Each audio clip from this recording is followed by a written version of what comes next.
டேய், உன்னை போலீஸ் ஆபீசரா பார்க்கணுங்கிறது தான் அப்பாவோட கனவு.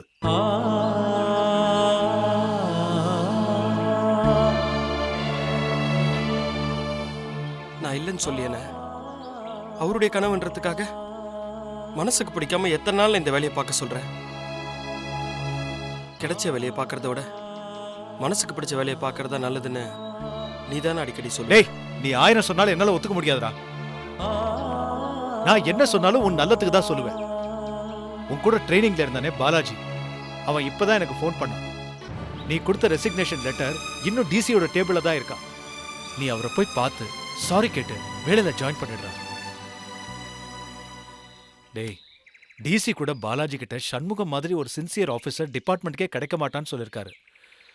சொன்னா கேளுடா, போய் ஜாயின் பண்ணிடுறா. என்ன மன்னிச்சிருந்தேன். இனிமே ஒரு நிமிஷம் கூட போலீஸ் யூனிஃபார்ம் என் உடம்புல ஒட்டக்கூடாதுன்னு நான் முடிவு எடுத்துட்டேன். அதையும் மீறி நான் அந்த ட்ரெஸ்ஸை போட்டேன்னா அது என் உடம்புல முள்ளு மாதிரி குத்தனே. ஏய், நான் இவ்வளவு தூரம் சொல்லி ஏன்டா புரிஞ்சுக்காம பேசிட்டு இருக்க? அண்ணா, நான் உன் தம்பினே. என்னால சத்தியத்துக்கு துரோகம் பண்ணி வாழ முடியாது. மன்னிச்சிரு. இதுக்கு மேல இதை பத்தி எதுவும் பேசாத.